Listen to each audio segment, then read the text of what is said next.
Hello friends, आज हम बात करेंगे बुध आदित्य योग के बारे में। और बुध आदित्य योग सूर्य और बुध की युति से बनता है। ये एक बहुत कॉमनली नोन फैक्ट है कि बुध अगर सूर्य के साथ एक ही घर में है, कुंडली में एक ही स्थान पर है, तो बुध आदित्य योग बनता है। तो ये प्राइमरी कंडीशन है, लेकिन इसके साथ बहुत सारी चीज़ों को कंसिडर करना इंपॉर्टेंट है। तो हम इस वीडियो में बुध आदित्य योग को बहुत डिटेल में समझेंगे और आप इस वीडियो के एंड तक ये निकाल सकते हैं अपनी कुंडली को। अगर आप थोड़ा भी देखना जानते हैं, अपने लगन चार्ट को देखना जानते हैं, तो आप ये खुद निकाल लेंगे कि आपकी कुंडली में अगर बुध आदित्य योग बन रहा है तो आपको कैसे देखना है कि बुध आदित्य योग बन रहा है और उसका इम्पैक्ट कैसा मिलेगा, आपको किस तरह के वो रिजल्ट देगा। बुध आदित्य योग हमेशा बहुत अच्छे रिजल्ट नहीं देता है। हम इस वीडियो में उसको भी समझेंगे कि ऐसा क्यों है, और आप इस वीडियो को एंड तक देखिए, आपको ये तथ्य सामने आ जाएगा।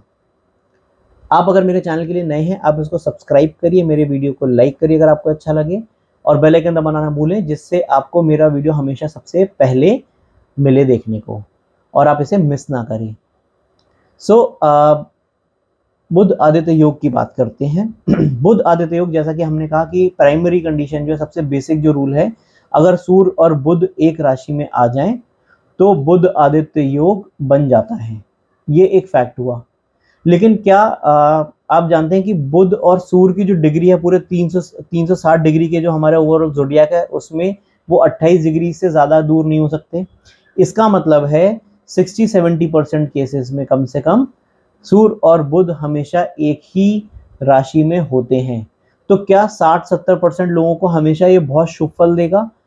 क्या ये राजा जैसा जीवन व्यतीत करने को मिलेगा? तो ऐसा तो नहीं है, क्योंकि 70% लोग इस दुनिया में राजा जैसा जीवन व्यतीत करते हो। तो हम यही समझेंगे कि बुध आदित्य योग को इवैल्यूएट कैसे करें, कि ये बुध आदित्य योग किस तरीके के रिजल्ट आपको देगा। सबसे पहली कंडीशन हमने समझी कि बुध और सूर्य एक साथ होने चाहिए। अब दूसरी कंडीशन जो इसके है, इसके शुभ फल देने की जो क्षमता है, या इसके स्ट्रॉन्ग फल देने की जो क्षमता है, वो ये है कि बुध कम से कम 10 डिग्री का होना चाहिए। इसका मतलब है, सपोज आपका बुध तुला राशि में है और सूर्य बुध तुला राशि में योग बना रहे हैं, या किसी भी साइन में योग बना रहे हैं, तो आप अपनी कुंडली में देखिए कि बुध के साथ जो डिग्री है, बुध कितने डिग्री का है उस राशि में। अगर 10 डिग्री से कम का बुध है तो उतना उसमें बल नहीं बचता, और बल ना बचने के केस में ये उतने अच्छे रिजल्ट नहीं देगा। और वीडियो के एंड में हम ये भी देखेंगे कि हम कैसे अपने कुंडली के बुध आदित्य योग को सुधार सकते हैं। सुधार सकते हैं मतलब इसके रिजल्ट्स को एनहांस करने की कोशिश कर सकते हैं। अब दूसरा रूल ये हुआ कि बुध कम से कम 10 डिग्री का हो, वरना ये बहुत अच्छे रिजल्ट नहीं देगा। और ये बहुत स्वाभाविक है, क्योंकि बुध आदित्य योग को समझिए, आदित्य जो है सूर्य भगवान का एक नाम है, और बुध जो है, जो प्लैनेट है, वो बुद्धि के कारक हैं। वो एक तरीके से वाणी के कारक भी हैं, और वो आपके जो एक होता है ना, स्पीड ऑफ थिंकिंग जिसे कहते हैं, उसके कारक हैं। अगर आपका बुध कुंडली में पीड़ित है तो आपकी कैपेबिलिटीज कम हो जाएंगी। अब सूर्य के साथ बनाने वाला योग, सूर्य के प्रकाश से ये बुध के जो कैपेबिलिटीज हैं वो एनहांस होती हैं, लेकिन वो एनहांस होगी, बट एक लिमिटेड टाइप में एनहांस होगी। जब अपने आप में जान नहीं है, आप एक सूखे पौधे को पानी डालिए, सूखा हुआ पौधा जो झड़ चुका है, जिसकी जड़ें समाप्त हो चुकी हैं, तो उसमें आप कितना भी पानी डालते रहिए, कितने भी रोशनी उसको देते रहिए, उसमें हरे पत्ते नहीं आते। इसी तरीके से अगर बुध बली नहीं है तो आपकी कुंडली में बुध आदित्य योग बहुत अच्छे रिजल्ट नहीं देगा।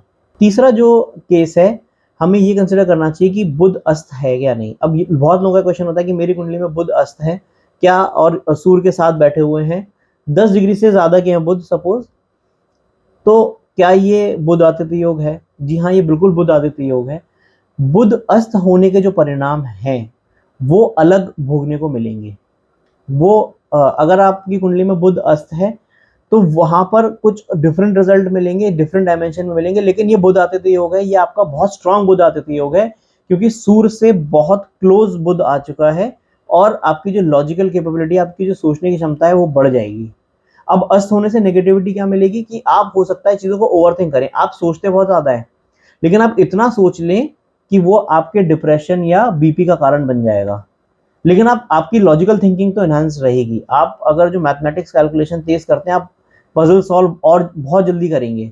आप चीज़ों को बहुत जल्दी सेंस कर लेंगे कि एस्टिमेट लगाना है किसी चीज़ का, तो आप उंगलियों पर कैलकुलेशन कर डालेंगे। लेकिन आपका ये जो सूर्य और बुध की युति है, अगर ये पंचम भाव में हो गई सपोज, तो आप हो सकता है बीपी से परेशान रहें, डिप्रेशन से परेशान रहें, क्योंकि बुध वहां पर आपका एक अस्त है, कुछ नेगेटिविटी उसके अंदर आ गई।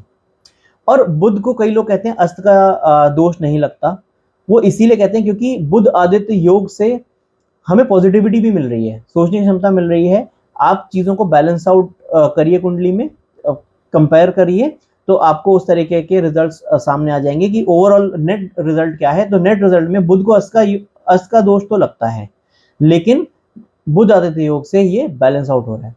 अब वो केस कंसिडर करते हैं जब बुध नीच राशि में है या सूर्य नीच राशि में। इन दोनों में से कोई भी प्लैनेट अगर नीच राशि में है तो अगेन इसके रिजल्ट्स कम हो जाएंगे। बुध आदित्य योग उतने अच्छे रिजल्ट आपको नहीं देगा, क्योंकि आपकी कुंडली में बुध अस्त हो गया है, या बुध नीच का हो गया है, या सूर्य नीच का हो गया। एक जो ये कॉम्बिनेशन है, जो शुभ शुभ चाहिए हमें, वहां शुभता थोड़ी कम हो गई, क्योंकि ये अच्छे साइन में प्लेस नहीं है। अगला जो फैक्टर आपको कंसिडर करना है बुध आदित्य योग को देखने में, कि अगर बुध का जो ये सूर्य के साथ युति है वो कुंडली में किस भाव में बन रहा है। तो सपोज कुंडली में अगर यह योग आपके केंद्र में बन रहा है, केंद्र स्थान जो होते हैं कुंडली का, पहला, चौथा, सातवां और 10वां स्थान होता है, और त्रिकोण स्थान जो होता है वो पहला, 5वां और 9वां होता है। अगर यह योग आपके केंद्र त्रिकोण में बन रहा है तो ये सबसे अच्छे रिजल्ट्स देने में सक्षम है, स्पेशली लगन में, क्योंकि वो केंद्र भी है, त्रिकोण भी है। ऐसे व्यक्ति के आगे लॉजिकल रीजनिंग में कोई नहीं टेक सकता जिसके लगन में बुध आदित्य योग बन जाए, और दोनों प्लैनेट में से कोई नीच का ना हो, सबसे इंपॉर्टेंट ये है।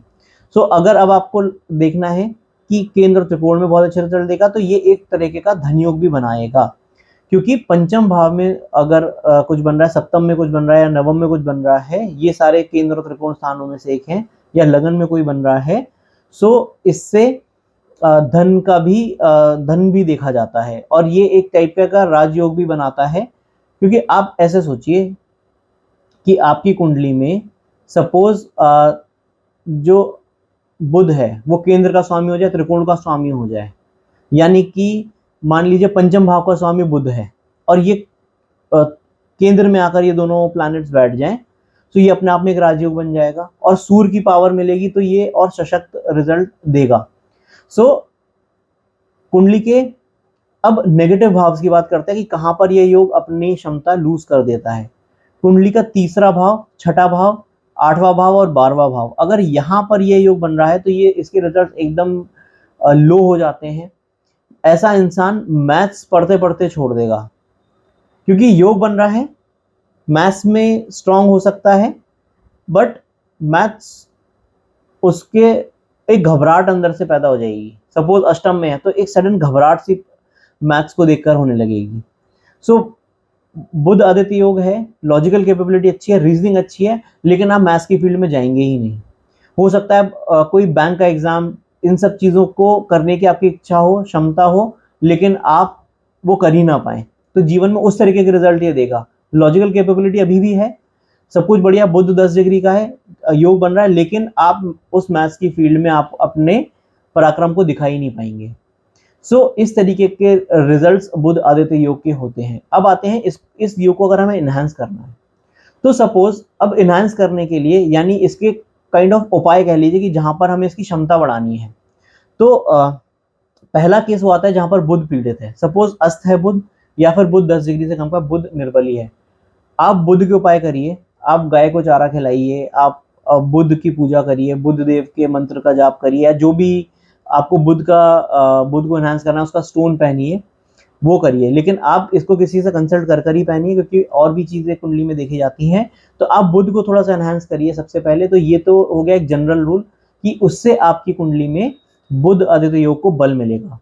दूसरा, अगर आपकी कुंडली में सूर्य नीच का है, या फिर सूर्य से बुध बहुत समीप है, बहुत पास में है और अस्त हो गए हैं, तो आप सूर्य को जल दीजिए, सूर्य के उपाय करिए, सूर्य के नाम लीजिए, सूर्य के 108 नाम का जाप करिए, या सूर्य के और जो उपाय आपको ठीक लगते हैं वो करिए, उससे ये एनहांस होगा योग। आप गुरुजनों का आदर करिए, आप अपने पिता से अच्छे रिलेशन रखिए। सूर्य पिता का कारक है, तो यहाँ पर आपके बुध को और एनर्जी मिलना स्टार्ट हो जाएगी। कुंडली के छठे, आठवें और 12वें भाव में अगर ये बन रहा है या तृतीय भाव में बन रहा है, सो आप यहाँ ये देखिए कि ये किस हाउस के लॉर्ड हैं। आप उस हाउस से रिलेटेड आपको उपाय करने की नीड हो सकती है। और ओवरऑल कुंडली में एक लास्ट चीज जो देखना बहुत जरूरी है बुध आदित्य योग में, कि जिस किसी भी प्लैनेट की राशि में ये बैठे हुए हैं उसकी अपनी क्या स्थिति है।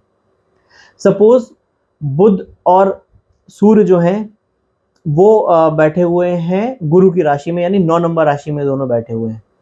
अब गुरु अपने आप में नीच राशि के हैं, सो दशम भाव में अगर ये दोनों प्लैनेट बैठे हुए हैं, बुध और सूर्य 9 नंबर के हैं और गुरु 11वें भाव में नीच का है यानी मकर में है, तो अब आपको करियर से रिलेटेड हमेशा कभी भी आपके करियर की स्टेबिलिटी नहीं आने देगा योग, क्योंकि वो फाउंडेशन जो है जिसके घर में ये है, तो आप सोचिए अगर लैंडलॉर्ड पीड़ित है तो रेंट पे रहने वाला व्यक्ति को वो कहीं ना कहीं परेशान करेगा ही करेगा।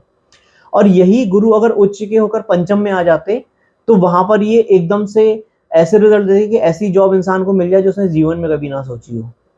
सो इस तरीके से आप ओवरऑल कुंडली में किसी भी योग को, बुध आदित्य योग है, लक्ष्मी योग है, महापुरुष योग है, पंच महापुरुष योग है या कैसे भी योग है, उसको इवेल्युएट करने के लिए हमेशा लॉजिकली देखिए कि किस तरीके से उस योग का इम्पैक्ट है। कोई भी चीज इसमें यस या नो नहीं होती है, एक लॉजिकल रीजनिंग के साथ किसी भी योग के असर को समझिए। आई होप आपको ये वीडियो अच्छा लगा होगा। आप मेरे चैनल को सब्सक्राइब करिए, लाइक करिए मेरे वीडियो को। और अगर आपका इन योगों में इंटरेस्ट है, ऐसे ही एक योग है गज केसरी योग, जो कहते हैं कि 1000 दोषों को नष्ट करने में सक्षम है। तो अगर आपको गज केसरी योग में इंटरेस्ट है, आपको स्क्रीन पर दिख रहा है गज केसरी योग। और ऐसे ही एक होता है विपरीत राजयोग, जहां पर नेगेटिव, सरप्राइजिंगली बहुत नेगेटिव कॉम्बिनेशन भी माइनस और माइनस पॉजिटिव बन जाता है। तो आप इन दो योगों को देख सकते हैं। इन दोनों में से आप किसी भी टाइल को क्लिक करिए और आप वहां तक पहुंच जाएंगे। जल्द आएंगे ज्योतिष में नई वीडियो के साथ, तब तक के लिए नमस्कार।